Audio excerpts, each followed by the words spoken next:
ಎಲ್ಲ ತಗೊಂಬಿಡಿ. ಗಂಗಾವತಿಯ ಮಾಧ್ಯಮದ ಸ್ನೇಹಿತರಿಗೆ ಮೊದಲು ಈ ಒಂದು ಪತ್ರಿಕಾಗೋಷ್ಠಿಗೆ ಸ್ವಾಗತವನ್ನು ಹೇಳ್ತಾ, ಮುಖ್ಯವಾಗಿ ಇವತ್ತು ಗಂಗಾವತಿ ನಗರದಲ್ಲಿ ನಮ್ಮೆಲ್ಲ ಮಾಧ್ಯಮ ಸ್ನೇಹಿತರನ್ನು ಕರೆಯುವಂಥ ಒಂದು ವಿಚಾರ ಅಂದರೆ 2ನೇ ತಾರೀಕು ಮೇ 2024 ಅಂದರೆ ಮೊನ್ನೆ ಎಲೆಕ್ಷನ್ ಕಮಿಷನ್ ಆಫ್ ಇಂಡಿಯಾ ಅವರು ಇವತ್ತೇನು ಕಾಂಗ್ರೆಸ್ ಪಕ್ಷ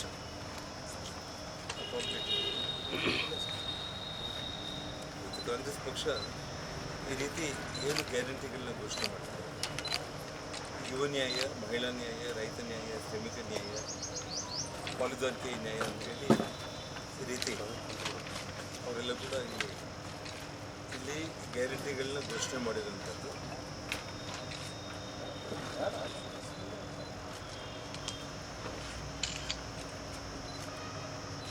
ನಂತರ ಇಲ್ಲಿ ತಾವು ನೋಡ್ತಾ ಇರ್ಬೋದು, ಮಲ್ಲಿಕಾರ್ಜುನ್ ಖರ್ಗೆ ಮತ್ತು ರಾಹುಲ್ ಗಾಂಧಿ ಅವರು ಸಹಿ ಹಾಕಿ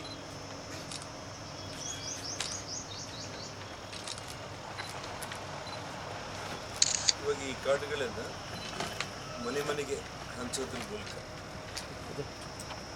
ಅವರೇನಿಲ್ಲಿ 5 ಗ್ಯಾರಂಟಿಗಳನ್ನ ಕೊಟ್ಟಿದ್ರು, ಇದೆಲ್ಲವೂ ಕೂಡ ನಾವು ನಿಮಗೆ ತಲುಪಿಸ್ತೀವಿ ಅಂತೇಳಿ ಆಯಾ ಭಾಗದ ಶಾಸಕರು ಇವರೆಲ್ಲರೂ ಕೂಡ election commission of India ban ಮಾಡಿದೆ.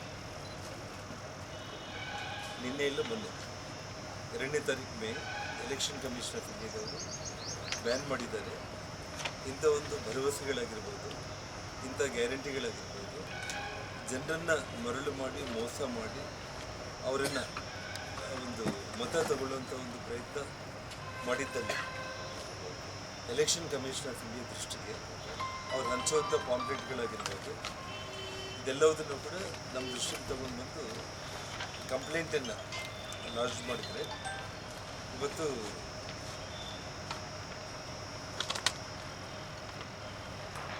ಸೆಕ್ಷನ್ 127A ನಿಮಗೆ ಆ ಕಾಪಿಯೆಲ್ಲ ಕೊಟ್ಟಿದ್ದೀನಿ. ತಾವು ಅದೆಲ್ಲ ಓದೋದಕ್ಕೆ ಲೇಟ್ ಆಗ್ಬೋದು, ಕಳಿಸೋದಕ್ಕೆ ನ್ಯೂಸ್ ಲೇಟ್ ಆಗ್ಬೋದು ಅಂತೇಳಿ ನಾನು ಇದರಲ್ಲಿ ಇರುವಂಥ ಮೇನ್ ಪಾಯಿಂಟ್ಸನ್ನು section 127 127A of people's representation act 1959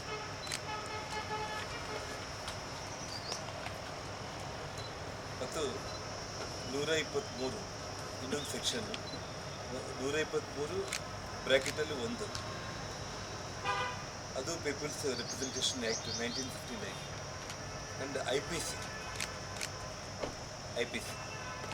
ಅದು people's representation act 1959 and IPC 171 ಬ್ರ್ಯಾಕೆಟಲ್ಲಿ B. ಈ ಸೆಕ್ಷನ್ಗಳ ಪ್ರಕಾರ ಆಯಾ ಪಕ್ಷಗಳ ಮೇಲೆ, ಆ ರೀತಿ ಪ್ರಚಾರ ಮಾಡೋ ವ್ಯಕ್ತಿಗಳ ಮೇಲೆ ಕಾನೂನು ಕ್ರಮ ತಗೊಳ್ಳುವಂಥ ಒಂದು ಗಂಭೀರ ಎಚ್ಚರಿಕೆಯನ್ನು ಎಲೆಕ್ಷನ್ ಕಮಿಷನ್ ಆಫ್ ಇಂಡಿಯಾ ಅವರು ಮೊನ್ನೆ ನೋಟಿಫಿಕೇಶನ್ ಮಾಡಿದ್ದಾರೆ. ಆದರೂ ಕೂಡ ಇವತ್ತು ಕಾಂಗ್ರೆಸ್ ಪಕ್ಷದವರು ಎಲೆಕ್ಷನ್ ಕಮಿಷನ್ ಆಫ್ ಇಂಡಿಯಾಗೆ ಯಾವುದೇ ರೀತಿ ಬೆಲೆ ಕೊಡದೇನೆ ಮುಗ್ಧ ಮತದಾರರನ್ನು, ಅಮಾಯಕ ಮತದಾರರನ್ನು ದಾರಿ ತಪ್ಪಿಸಿ ಸುಳ್ಳನ್ನು ಹೇಳಿಕೊಂಡು ಕಾಂಗ್ರೆಸ್ ಪಕ್ಷದ ನಾಯಕರು ಈ ರೀತಿ ಈ 5 ಗ್ಯಾರಂಟಿಗಳ ಪಾಂಪ್ಲೆಟ್ಗಳನ್ನು ಸಾಕ್ಷಾತ್ ಮಲ್ಲಿಕಾರ್ಜುನ್ ಖರ್ಗೆ, ರಾಹುಲ್ ಗಾಂಧಿ ಅವರ ಸಿಗ್ನೇಚರ್ ಸಮೇತ ಜನಗಳನ್ನ ಒಂದು ನಂಬಿಸಿ ಮೋಸ ಮಾಡುವಂಥ ಒಂದು ಕೆಲಸ ಇವತ್ತು ಅವ್ರು ಮಾಡ್ತಾಯಿದ್ದಾರೆ. ಈ ಒಂದು ವಿಚಾರ ನಮ್ಮ ಇಡೀ ಕೊಪ್ಪಳ ಜಿಲ್ಲೆಯಲ್ಲಿ, ಇಡೀ ಕರ್ನಾಟಕ ರಾಜ್ಯದಲ್ಲಿ ನಡೀತಾ ಇರ್ಬೋದು. ನಮ್ಮ ಕೊಪ್ಪಳ ಜಿಲ್ಲೆಯಲ್ಲಿ, ಅದರಲ್ಲೂ ನಮ್ಮ ಗಂಗಾವತಿ ನಗರ ಮತ್ತು ಗ್ರಾಮೀಣ ಭಾಗಗಳಲ್ಲಿ ಕಾಂಗ್ರೆಸ್ ಪಕ್ಷದ ಕಾರ್ಯಕರ್ತರು ಈ ಪಾಂಪ್ಲೆಟ್ಗಳನ್ನು ಹಂಚೋದ್ರ ಮೂಲಕ ಜನರಿಗೆ ಇವತ್ತು ಅವ್ರು ಏನು ಮೋಸ ಮಾಡ್ತಾ ಇದ್ದಾರೆ, ಎಲೆಕ್ಷನ್ ಕಮಿಷನ್ ಆಫ್ ಇಂಡಿಯಾ ಅವರ ಕ್ರಿಮಿನಲ್ ಪ್ರೊಸೀಡಿಂಗ್ಸ್ ಕೆಳಗಡೆ ಅವ್ರ ಮೇಲೆ ಕ್ರಮ ಕೈಗೊಳ್ತೀವಂಥದ್ದು ಕೂಡ ಅಧಿಕಾರದ ಆಸೆಗೋಸ್ಕರ ಇವತ್ತು ಅವರೇನು ಈ ರೀತಿ ಜನರನ್ನು ತಪ್ಪುದಾರಿಗೆ ತಗೊಂಡು ಹೋಗುವಂಥ ಒಂದು ಪ್ರಯತ್ನ ಮಾಡ್ತಾ ಇದ್ದಾರೆ. ಮಾಧ್ಯಮದ ಸ್ನೇಹಿತರ ಮೂಲಕ ಕಾಂಗ್ರೆಸ್ ಪಕ್ಷ ಮತ್ತು ಈ ಗ್ಯಾರಂಟಿ ಕಾರ್ಡ್ಗಳ ಮೇಲೆ ಖಂಡಿತವಾಗ್ಲೂ ಕೂಡ ನಾವು ಕೋರ್ಟಲ್ಲಿ ಮತ್ತು ಎಲೆಕ್ಷನ್ ಕಮಿಷನ್ ಆಫ್ ಇಂಡಿಯಾಗೆ ಇವತ್ತೇ ಕಂಪ್ಲೇಂಟ್ ಲಾಂಚ್ ಮಾಡೋದು ಆಗುತ್ತೆ ಮತ್ತು ಇದ್ರ ಮೇಲೆ ಕಾನೂನು ಕ್ರಮ ಎಲೆಕ್ಷನ್ ಕಮಿಷನ್ ಆಫ್ ಇಂಡಿಯಾ ಖಂಡಿತವಾಗ್ಲೂ ಕೂಡ ತಗೊಳ್ತಾರೆ.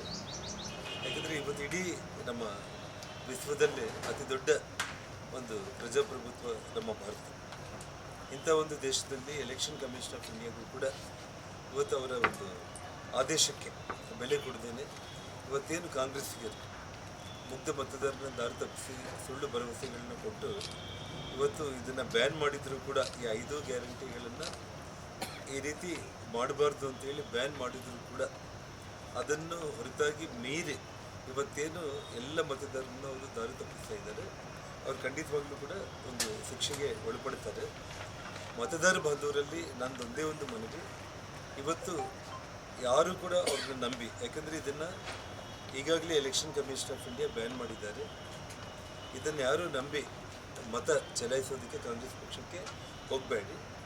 ಅವರು ಕಾನೂನು ವಿರುದ್ಧವಾಗಿ ಎಲೆಕ್ಷನ್ ಕಮಿಷನ್ ರೂಲ್ಸ್ಗೆ, ಆರ್ಡರ್ಗಳಿಗೆ, ಆದೇಶಗಳಿಗೆ ವಿರುದ್ಧವಾಗಿ ಅವ್ರು ಏನು ಹೋಗ್ತಾ ಇದ್ದಾರೆ, ಅವರು ಅದಕ್ಕೆ ತಕ್ಕ ಶಿಕ್ಷೆ ಅವ್ರು ಖಂಡಿತವಾಗ್ಲೂ ಕೂಡ ಅನುಭವಿಸ್ತಾರೆ.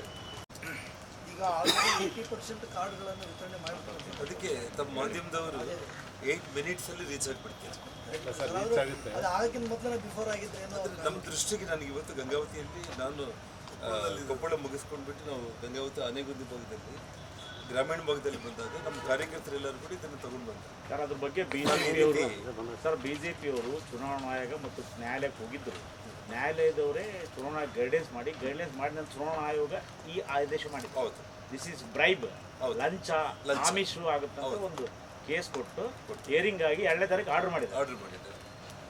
ಅಷ್ಟು ಹೊರತಾಗ ಕೂಡ ಇವತ್ತು ಅವ್ರು ಹೀಗೆ ಮಾಡ್ಕೊಂಡು ಆದರೆ ಕಾಂಗ್ರೆಸ್ನವ್ರು ಹೇಳ್ತಿದ್ದಾರೆ ಬಿಜೆಪಿ ನಾವು ಗ್ಯಾರಂಟಿ ಯೋಜನೆಗಳು ಕೊಡ್ತಾ ಇದ್ದೀವಿ ಬಡವರಿಗೆ, ಇದನ್ನು ಸ್ಥಗಿತ ಮಾಡೋದು ಬಿಜೆಪಿಯವರು ಪ್ಲಾನ್ ಮಾಡ್ತಾ ಇದ್ದಾರೆ, ಬಡವರಿಗೆ ಬರೋ ಯೋಜನೆ ಸ್ಥಗಿತ ಮಾಡಿಸ್ತಿದ್ದಾರೆ ಅಂತ. ಅವ್ರು ಕೊಡೋ ಪ್ರಶ್ನೆನೇ ಇಲ್ಲ. ನಾನು ನಿಮ್ಗೊಂದು ಮಾತನ್ನು ಹೇಳ್ತೀನಿ ಸರ್, ನಾನು ತಾವು ಮಾಧ್ಯಮ ಸ್ನೇಹಿತರು, 1 ಲಕ್ಷ ಒಬ್ಬ ಮಹಿಳೆಗೆ, ಒಂದು ಮನೆಯಲ್ಲಿ ಒಬ್ಬ ಯುವಕ ಇರೋದಿಲ್ಲ, ಒಬ್ಬ ಮಹಿಳೆ ಇರೋದಿಲ್ಲ. ಆ ಇಬ್ಬರದ್ದು ಪಾಪ್ಯುಲೇಷನ್ ನೀವು ತಗೊಂಡ್ರೆ 140 ಕೋಟಿಯಲ್ಲಿ 80 ಕೋಟಿ ಆಗ್ತಾರೆ. 80 ಕೋಟಿ ಇಂಟು ನೀವು 1 ಲಕ್ಷ ನೀವು ಲೆಕ್ಕ ಮಾಡಿದರೆ ಒಂದು 15-20 ವರ್ಷ ನಮ್ಮ ಇಂಡಿಯನ್ ಬಡ್ಜೆಟು ಬೇಕಾಗುತ್ತೆ. ಸಾಧ್ಯನೇ ಇದೆ. ಅವ್ರು ಏನಂದರೆ ಇದನ್ನು ಹೇಗೆ ಮಾಡ್ತೀವಿ ಅನ್ನೋದು ಅವ್ರ ಪ್ಲ್ಯಾನು ಅಂತಂದರೆ, ಮತ್ತು ನಮ್ಮ ಆಸ್ತಿಗಳನ್ನೇ ಕಸ್ಕೊಳ್ಳುವಂಥ ಪ್ರಯತ್ನ. ಇವತ್ತು ಯಾವ ರೀತಿ ಈ ಹಿಂದೆ ಇಂದಿರಾ ಗಾಂಧಿ ಅವರು ಉಳುಮೆ ಮಾಡುವವರಿಗೆ ಭೂಮಿ ಅಂತ ಹೇಳಿಬಿಟ್ಟು ಲ್ಯಾಂಡ್ ಸೀಲಿಂಗ್ ಆ್ಯಕ್ಟ್ನ ತೊಗೊಂಡು ಬಂದು ಒಂದು ದೇಶದಲ್ಲಿ ಅನಾಹುತವನ್ನು ಸೃಷ್ಟಿ ಮಾಡಿ ರೈತರ ಬೆನ್ನೆಲುಬನ್ನು ಕಟ್ ಮಾಡಿದ್ದು ಒಂದು ಕಡೆ. ಅಟ್ಲೀಸ್ಟ್ ಅದರಲ್ಲಿ ನಾವು ಒಂದು ಸಂತೋಷ ಪಡೋ ವಿಷಯ ಏನಂತಂದರೆ, ಬಡವರಿಗಾದರೂ ಕೂಡ 1 ಎಕರೆ 2 ಎಕರೆ ಲ್ಯಾಂಡ್ ಸಿಕ್ಕಿ ಬದುಕಿದ್ದಾರೆ, ಅದು ಒಳ್ಳೆಯ ಕೆಲಸ ಅಂತ ಕೂಡ ನಾವು ಅನ್ಕೋಬೋದು. ಬಟ್ ಎಷ್ಟೋ ರೈತಾಪಿ ಜನರನ್ನು ಗ್ರಾಮೀಣ ಭಾಗದಲ್ಲಿ ಬಿಟ್ಟು ಪಟ್ಟಣಕ್ಕೆ ವಲಸೆ ಬರುವಂಥ ಒಂದು ಕೆಲಸಕ್ಕೆ ಅವತ್ತು ಅವ್ರು ಅರ್ಜಿ ಮಾಡಿದ್ರು. ಇವತ್ತು ಇವ್ರು ಮಾಡ್ತಾ ಇರೋ ಕೆಲಸ ಏನು ಗೊತ್ತಾ, ಇವಾಗ ತಾವು ಮಾಧ್ಯಮ ಸ್ನೇಹಿತರಿದ್ದೀರಿ, ನಿಮ್ಮ ಆಸ್ತಿ ಒಂದು 10 ಲಕ್ಷ ಇತ್ತು, ನಿಮ್ಮ ಮನೆ ಒಂದು ಸೈಟ್ ವ್ಯಾಲ್ಯೂ 10 ಲಕ್ಷ, ನೀವು ನಿಮ್ಮ ಮಕ್ಕಳಿಗೋಸ್ಕರ 1 ಲಕ್ಷ ರೂಪಾಯಿ ಫಿಕ್ಸ್ಡ್ ಡಿಪಾಸಿಟ್ ಮಾಡಿರ್ತೀರಿ. ಮನೆಯಲ್ಲಿ ಶ್ರೀಮತಿಯವರು, ತಾಯಿನೋ ಮಗಳು ಒಂದು 10 ತೊಲೆ ಬಂಗಾರ ಇರುತ್ತೆ. ನಾನು ಹೇಳ್ತಾ ಇರೋದು ಅಂದರೆ, ಆ ವ್ಯಕ್ತಿ ಮರಣ ಹೊಂದಿದರೆ ಡೆತ್ ಟ್ಯಾಕ್ಸನ್ನು ಇಂಪ್ಲಿಮೆಂಟ್ ಮಾಡೋದ್ರ ಮೂಲಕ 100ಗೆ 55 ರೂಪಾಯಿ ಆಸ್ತಿಯನ್ನು ಸರ್ಕಾರ ಆಟೋಮೆಟಿಕ್ಕಾಗಿ ತೊಗೊಂಡ್ಬಿಟ್ಟು 45 ರೂಪಾಯಿ ಮಾತ್ರ ನಮ್ಗೆ ಉಳಿಸುತ್ತೆ. ಅಂದರೆ ನಾಳೆ ಪ್ರತಿಯೊಬ್ಬ ಮನುಷ್ಯ ಕಷ್ಟಪಡೋದು, ನನ್ನ ಮಕ್ಕಳಿಗೋಸ್ಕರ ನನ್ನ ಕುಟುಂಬ ಚೆನ್ನಾಗಿರಬೇಕು ಅಂತ ನಮ್ಮ ಆಸ್ತಿಯಲ್ಲಿ 55% ಕಬಳಿಸುವಂಥ ಒಂದು ಕೆಲಸ ಇವ್ರು ಮಾಡ್ತಾಯಿದ್ದಾರೆ. ಇದರಿಂದ ಒಂದು ಭಾಳ ಕೆಟ್ಟ ಆಡಳಿತ ತೊಗೊಂಡ್ಬರುವಂಥ ಒಂದು ಪ್ರಯತ್ನ ಅವ್ರು ಮಾಡ್ತಾ ಇರೋಂಥದ್ದು. ಇಂಥ ದುಷ್ಟರು ಏನಾದರೂ ಅಧಿಕಾರಕ್ಕೆ ಬಂದುಬಿಟ್ರೆ ಇಡೀ ದೇಶನ ಅಲ್ಲಕಲ್ಲೋಲ ಆಗಿಬಿಟ್ಟು ದೇಶದಲ್ಲಿ ಒಂದು ಸಿವಿಲ್ ವಾರ್ ಬರುವಂಥ ಒಂದು ವಾತಾವರಣ ಸೃಷ್ಟಿ ಮಾಡೋದಕ್ಕೆ ಕಾಂಗ್ರೆಸ್ ಪಕ್ಷ ಪ್ರಯತ್ನ ಮಾಡ್ತಾ ಇದೆ. ಹಾಗಾಗಿ ನಮ್ಮ ಭಾರತ ಅಂತಂದ್ರೆ ಒಂದು ಶಾಂತಿಯುತ ದೇಶ. ಇವತ್ತು ಇಡೀ ವಿಶ್ವದಲ್ಲಿ 5 ಬಲಿಷ್ಠ ರಾಷ್ಟ್ರಗಳಲ್ಲಿ ಇವತ್ತು ಭಾರತ ಒಂದು ಅಂತೇಳಿ ನರೇಂದ್ರ ಮೋದಿಯವರು ಆ ಮಟ್ಟಕ್ಕೆ ತಗೊಂಡೋಗಿದ್ದಾರೆ ಅಂತಂದರೆ, ಇನ್ನೇನು ನಾವು 3ನೇ ಸ್ಥಾನಕ್ಕೂ 2ನೇ ಸ್ಥಾನಕ್ಕೂ ಬರಲಿಕ್ಕೆ 50 ವರ್ಷಗಳಲ್ಲಿ ನಾವು ಹೆಚ್ಚಾಗ್ತೀವಿ. ಆ ಹೆಸರನ್ನ ಪಡಿಬೇಕಾಗಲಿ ದೇಶವನ್ನು ಅಧೋಗತಿಗೆ ತಗೊಂಡೋಗುವಂಥ ಒಂದು ಕುತಂತ್ರ ಇವತ್ತು ಕಾಂಗ್ರೆಸ್ ಪಕ್ಷ ಮಾಡ್ತಾ ಇದೆ. Tax and property tax death tax sir ಹೇಗಿದೆ ಸರ್ ಕರ್ನಾಟಕದಲ್ಲಿ ಎಲೆಕ್ಷನ್ ನೀವು ನೋಡಿದಂಗೆ? ಬೇರೆ ಬೇರೆ ಕ್ಷೇತ್ರ ನಾಮಿನೇಷನ್ ಹೋಗಿದ್ರಲ್ಲ, ಹೇಗಿದೆ ಸರ್? ಇಡೀ ರಾಜ್ಯದಲ್ಲಿ ತುಂಬ ಅಂದರೆ ಲಾಸ್ಟ್ ಟೈಮಲ್ಲಿ 25 ಸೀಟ್ ಬಂದಿತ್ತು. ಇವತ್ತೇನು 3 ಸೀಟ್ ಅಂದರೆ ಒಂದು ಕಾಂಗ್ರೆಸ್ ಮತ್ತು 2 JDS ಅಂಥದ್ದಾಗಿತ್ತು. ಈ ಬಾರಿ JDS ಅವರು ಜೊತೆಯಲ್ಲಿ ಇರೋ ಕಾರಣ ಖಂಡಿತವಾಗ್ಲೂ ಕೂಡ 25 ಸಾಧಿಸೋದ್ರ ಮೂಲಕ, ಆದರೆ ಇನ್ನು 28 ಕೂಡ ರೀಚ್ ಆದರೂ ಕೂಡ ಆಶ್ಚರ್ಯ ಏನಿಲ್ಲ. ಇಡೀ ರಾಜ್ಯದಲ್ಲಿ ಜನರು, ಯಾಕೆಂದರೆ ನಾನು ಯಾವುದೋ ಒಂದು ಬೀದರ್ಗೆ ಹೋಗಿ ಬಂದೆ, ಬೆಳಗಾಂಗೆ ಹೋಗಿ ಬಂದೆ, ಬೆಂಗಳೂರಿಗೆ ಹೋಗಿ ಬಂದೆ ಅನ್ನೋದಲ್ಲ. ನಾನೇನು ರೋಡಲ್ಲಿ ಹೋಗಿ ಬರ್ತಾ ಇರೋ ಟೈಮ್ನಲ್ಲಿ ಅಲ್ಲಲ್ಲಿ ಸರ್ಕಲ್ಸಲ್ಲಿ ಜನ ನಿಂತಿದ್ದಾಗ ನಾರ್ಮಲ್ ಆಗಿ ಒಂದು ಕಡೆ ಕಾರ್ ನಿಲ್ಲಿಸ್ಬಿಟ್ಟು ನಮ್ಮ ಹುಡುಗರು ಹೋಗಿ ಅಲ್ಲಿ ಜಸ್ಟ್ ಇನ್ನು ಹೆಂಗಿದೆ ಇಲ್ಲಿ BJP ಅಂತಂದರೆ, ಇಲ್ಲಪ್ಪ ನಮ್ಮ ಹುಡುಗರು ಫುಲ್ BJP ಅಂತೇಳಿ. ಬೆಂಗಳೂರು, ತುಮಕೂರು, ನಿಮಗೆ ಚಿತ್ರದುರ್ಗ ಆಗಿರ್ಬೋದು, ನಮ್ಮ ಕೊಪ್ಪಳ ಆಗಿರ್ಬೋದು, ಎಲ್ಲಿಗಾದರೂ ಹೋಗ್ರಿ ಪಬ್ಲಿಕ್ ಮೈಂಡ್ ಸೆಟ್ಟು ದೇಶಕ್ಕೆ ನರೇಂದ್ರ ಮೋದಿ ಅಂತ ಒಂದು ಅನುಭವಿ ಒಬ್ಬ ರಾಜಕಾರಣಿ, ಇಡೀ ವಿಶ್ವನೇ ಮೆಚ್ಚಂಥ ಒಬ್ಬ ನಾಯಕ. ಅವ್ರಿಗೆ ಆಲ್ಟರ್ನೇಟಿವ್ ಲೀಡರು ಯಾರೂ ಇಲ್ಲ. ರಾಹುಲ್ ಗಾಂಧಿ ಯಾವುದೇ ಕಾರಣಕ್ಕೂ ಕೂಡ ಅವ್ರ ಜೊತೆಯಲ್ಲಿ ಹೋಲಿಕೆ ಮಾಡೋದಕ್ಕೆ 1%, ಅಟ್ಲೀಸ್ಟ್ 10% ಕೂಡ ಅಲ್ಲ, 1% ಕೂಡ ಸರಿಸಮಾನ ಅಲ್ಲ. ಹಾಗಾಗಿ ದೇಶಕ್ಕೆ, ನಮ್ಮ ರಕ್ಷಣೆ, ನಮ್ಮ ಅಭಿವೃದ್ಧಿಗೆ ಮೋದಿ ಅನ್ನೋದು ಜಸ್ಟ್ ಸಾಮಾನ್ಯ. ನೀವು ನೋಡಿ ಎಲ್ಲ ಟಿವಿಗಳೆಲ್ಲ ನೋಡ್ತಾ ಇದ್ದೀವಿ, ಕಾಯಿಪಲ್ಯ ಮಾರೋರಿಂದ ಹಿಡಿದು ಸಣ್ಣ ಪುಟ್ಟ ಬಡವರು, ರೈತರು, ಇಲ್ಲಪ್ಪ ಇದು ದೇಶದ ಚುನಾವಣೆ, ನಾವು ಮೋದಿಯವ್ರಿಗೆ ನಾವು ಓಟ್ ಹಾಕಿದ್ವಿ. ರಾಜ್ಯ ಚುನಾವಣೆಯಲ್ಲಿ ನಮ್ಮ ವೈಯಕ್ತಿಕ ನಮ್ಗೆ ಯಾರು ಇಷ್ಟ ಇದ್ದರೆ ಅವ್ರಿಗೆ ಓಟ್ ಹಾಕಿರ್ಬೋದು. ಬಟ್ ಇದು ದೇಶದ ಚುನಾವಣೆ ಅಂತೇಳಿ ಓಪನ್ ಆಗಿ ಹೇಳ್ತೀವಿ. ಲಾಸ್ಟ್ ಟೈಮ್ ಮೊನ್ನೆ ಕೆಲವೊಬ್ಬರೆಲ್ಲ ಮೊನ್ನೆ ಅಸೆಂಬ್ಲಿ ಎಲೆಕ್ಷನ್ ಕಾಂಗ್ರೆಸ್ಗೆ ಓಟ್ ಹಾಕಿದ್ವಿ. ಈ ಬಾರಿ ನಾವು ಖಂಡಿತವಾಗ್ಲೂ ಕೂಡ BJPಗೆ ನಾವು ಓಟ್ ಹಾಕ್ತೀವಿ. ಇದು ದೇಶಕ್ಕೋಸ್ಕರ, ಮೋದಿಗೋಸ್ಕರ, ನಮ್ಮೆಲ್ಲರ ರಕ್ಷಣೆಗೋಸ್ಕರ ನಾವು ಓಟ್ ಹಾಕಲೇಬೇಕು. ಈ ಒಂದು ಶಬ್ದ ಸಾಮಾನ್ಯ ಜನರಿಂದ ಹಿಡಿದು ವಿದ್ಯಾವಂತರವರೆಗೆ ಎಲ್ಲರ ಬಾಯಲ್ಲಿ ಇದೆ. ಕೊಪ್ಪಳ ಕ್ಷೇತ್ರದಲ್ಲಿ ಬಳ್ಳಾರಿ ಶ್ರೀರಾಮುಲವರು, ಡಾಕ್ಟರ್ ಬಸವರಾಜ್ ಅವರು, ಅಂಬರೀಷ್ ನಾಯ್ಕ ಅವರು, ಅಂದರೆ ನಮ್ಮ ಸುತ್ತಮುತ್ತ ಇದು ನಮ್ಮ ಮನೆ ಇದ್ದಂಗೆ ಅಷ್ಟೇ. ಈ ಮೂವರು ಕೂಡ ನಿಮಗೆ ಭಾಳ ದೊಡ್ಡ ಮತಗಳ ಅಂತರದಿಂದ ಗೆಲ್ತಾರೆ. ಅಂದರೆ ಲಕ್ಷಗಳಲ್ಲೇ, ಸಾವಿರಗಳನ್ನೋದು ಇಲ್ಲೇ ಇಲ್ಲ. ಲಕ್ಷಕ್ಕೆ ಮೇಲೆ ಆಗಲಿ, ಲಕ್ಷಕ್ಕೆ ಒಳಗಡೆ ಇರಲಿ. ಸರಿ, ಈಗ JDS ಅಲೈನ್ಸ್ ಆಗಿದ್ದಾರೆ. ಈ ರೇವಣ್ಣನ ಮಕ್ಕಳು ಮತ್ತು ಪ್ರಜ್ವಲ್ ಲೈಂಗಿಕ ಪೆನ್ ಡ್ರೈವ್ ಧಕ್ಕೆ ಆಗ್ತಾ ಇದೇನೋ ಅಂತ SIT ಸರ್ಕಾರ ಫಾರ್ಮೇಷನ್ ಮಾಡಿದೆ. ಅದ್ರ ಬಗ್ಗೆ ಈಗಾಗಲೇ ಇನ್ವೆಸ್ಟಿಗೇಷನ್ ಪ್ರಾರಂಭ ಮಾಡಿದ್ದಾರೆ. ಸತ್ಯಾಸತ್ಯತೆ ಅನ್ನೋದು ಸರ್ಕಾರ ಇವತ್ತು JDS ಅವ್ರಿಗೆ ವಿರುದ್ಧವಾಗಿರುವಂಥ ಸರ್ಕಾರನೇ, ಕಾಂಗ್ರೆಸ್ ಸರ್ಕಾರನೇ ಇರೋ ಕಾರಣ ಅವ್ರು ಇನ್ವೆಸ್ಟಿಗೇಷನ್ ಮಾಡಿ ಏನು ಅನ್ನೋದನ್ನು ಪಬ್ಲಿಕ್ಗೆ, ಸಾರ್ವಜನಿಕರಿಗೆ, ಫಸ್ಟ್ ಮಾಧ್ಯಮದವರಿಗೆ ಕರೆಸಿಕೊಡ್ತಾರೆ. ಮುಲಾಜಿಲ್ಲ. ಡೆತ್ ಟ್ಯಾಕ್ಸ್ ಅಂದರೆ ಒಬ್ಬ ವ್ಯಕ್ತಿ ಪ್ರಾಣ ಹಿಂಗೆ ಹೋಯ್ತು ಅಂದ ತಕ್ಷಣ ಅವನ ಎಂಟೈರ್ ಆಸ್ತಿಯಲ್ಲಿ 55% ಸ್ಟ್ರೈಟ್ ಅವೇ ಗೌರ್ಮೆಂಟ್ಗೆ ಆಟೋಮೆಟಿಕಾಗಿ ಸಲ್ಬಿಡ್ಬೇಕಷ್ಟೆ. ಇಲ್ಲ ಅಂತ ಈಗ ಅವರು ಇಲ್ಲ ಅಂತ ಹೇಳಿದ್ದಾರೆ. ಯಾರೋ ಶ್ಯಾಮ್ ಪಿತ್ರೋಡು ಹೇಳ್ಯಾರ, ಅದು ಇಲ್ಲ ನಾವು ಮಾಡೋದು ಅಂತ ಎಲ್ಲ ಕಡೆಗೆ ಹೇಳ್ತಾ ಇದ್ದಾರೆ. ರಾಹುಲ್ ಗಾಂಧಿ ಅವರು ವಿಶಾಖಪಟ್ಟಣಮಲ್ಲೇ ಹೇಳಿದ್ದಾರೆ. ರಾಹುಲ್ ಗಾಂಧಿ ಅವರು ವಿಶಾಖಪಟ್ಟಣಮಲ್ಲಿ ಹೇಳಿಬಿಟ್ಟು ಇಮ್ಮಿಡಿಯೇಟ್ ಹೇಳಿಕೆ ವಾಪಸ್ ಅಂತೇಳಿ ಅವ್ರು ಹೇಳ್ತಾ ಇದ್ದಾರೆ. ಅಧಿಕಾರ ಸಿಕ್ಕಿದ್ರೆ ಇದನ್ನು ಮಾಡಬೇಕನ್ನೋದು ಅವ್ರ ಉದ್ದೇಶ. ಇಲ್ಲಾಂದರೆ ನನಗೆ ಹೇಳಿ, ತಾವೇ ಲೆಕ್ಕ ಮಾಡಿ ಅಷ್ಟೇ.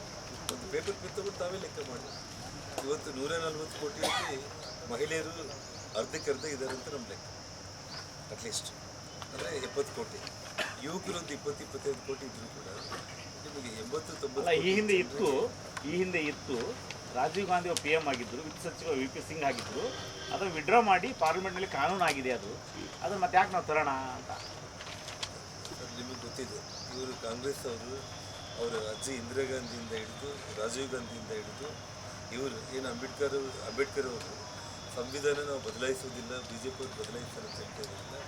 ಇವರು ಎಷ್ಟು ಬಾರಿ ಬದಲಾಯಿಸಿದ್ದಾರೆ ಅನ್ನೋದು ನಂಬರ್ ಸಮೇತ ಸನ್ಮಾನ್ಯ ನಿತಿನ್ ಗಡ್ಕರಿ ಅವರು ರೀಸೆಂಟ್ಲಿ ಪ್ರೆಸ್ ಮೀಟಲ್ಲಿ ಅವರು ಎಷ್ಟೆಷ್ಟು ಚೇಂಜಸ್ ಮಾಡ್ಕೊಂಡು ಬಂದಾರೆ ಅಂತ ಹೇಳಿದ್ದಾರೆ. ಇವ್ರಿಗೆ ಏನಂತಂದರೆ ಅಧಿಕಾರಕ್ಕೋಸ್ಕರ ಇದು ಕೊನೆಯ ಒಂದು ಪ್ರಯತ್ನ ರಾಹುಲ್ ಗಾಂಧಿ, ಸೋನಿಯಾ ಗಾಂಧಿ ಅವರು. ಹಾಗಾಗಿ ಅವ್ರು ಏನೆಲ್ಲ ಏನು ಸಾಧ್ಯ ಆಗೋದಿಲ್ಲನೋ ಹೇಳಿ ಒಟ್ಟಿಗೆ ಅಧಿಕಾರಕ್ಕೆ ಬಂದುಬಿಡಬೇಕು ಅನ್ನೋಂಥ ಒಂದು ಲೆಕ್ಕದಲ್ಲಿ ಅವರು ಈ ರೀತಿ ಪ್ರಚಾರ ಮಾಡ್ತಾ ಇದ್ದಾರೆ.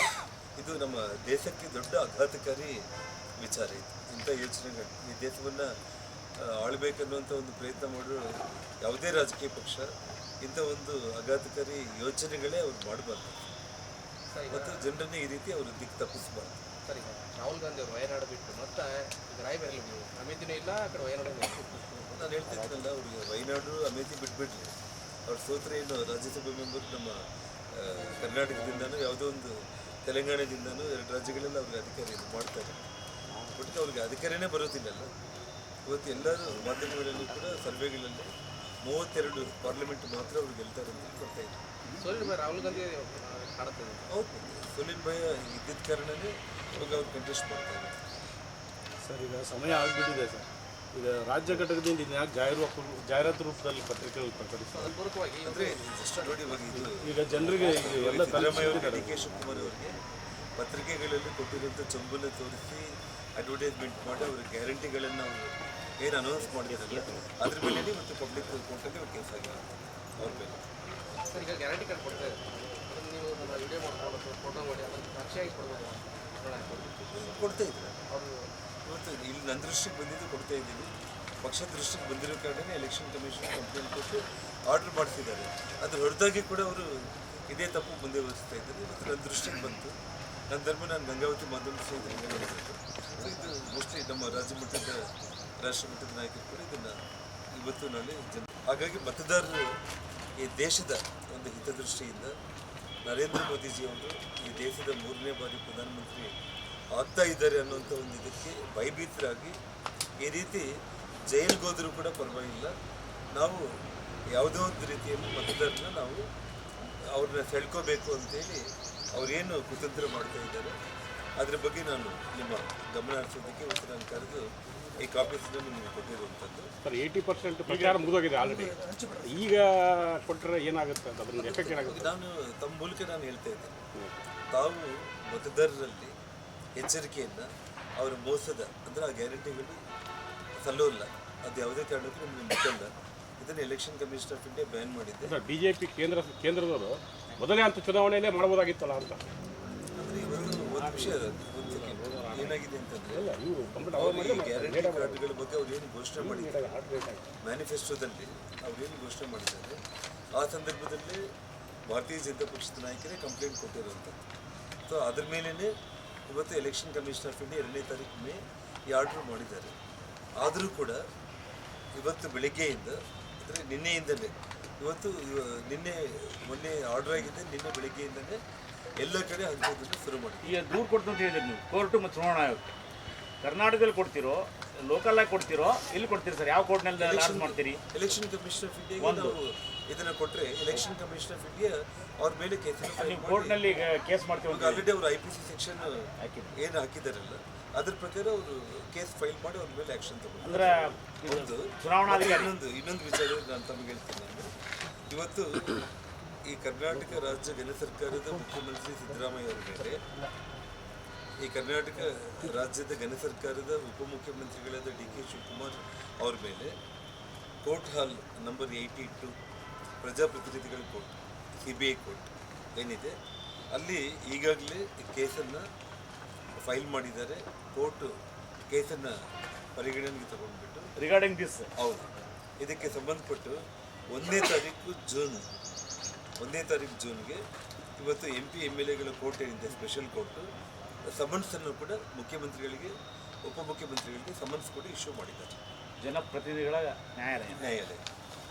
ಸರ್ ಸ್ಥಳೀಯವಾಗಿನೂ ನೀವು ದೂರು ಕೊಡ್ಬೋದಲ್ಲ, ಇಲ್ಲಿನೂ ಎಲ್ಲ ಕಾಂಗ್ರೆಸ್ ಲೀಡರ್ ಹಂಚಿದ್ದಾರೆ. ನಾವು ಇಲ್ಲಿ ನಮ್ಮ ಭಾರತೀಯ ಜನತಾ ಪಕ್ಷದ ನಮ್ಮ ಜಿಲ್ಲಾಧ್ಯಕ್ಷರು ನವೀನ್ ಗೋಡ್ಗಣ್ಣವರ ಮುಖಾಂತರ ಇವತ್ತು ಜಿಲ್ಲಾಧಿಕಾರಿಗಳಿಗೆ ಎಲೆಕ್ಷನ್ ಕಮಿಷನ್ ಆಫ್ ಇಂಡಿಯಾ ಕೂಡ ಕಂಪ್ಲೇಂಟನ್ನು ಮೇಲ್ ಮೂಲಕ ಮತ್ತು ವೈಯಕ್ತಿಕವಾಗಿ ಕಂಪ್ಲೇಂಟ್ ಕೊಡುವಂಥ ಕೆಲಸ ಇವತ್ತು ಆಗುತ್ತೆ.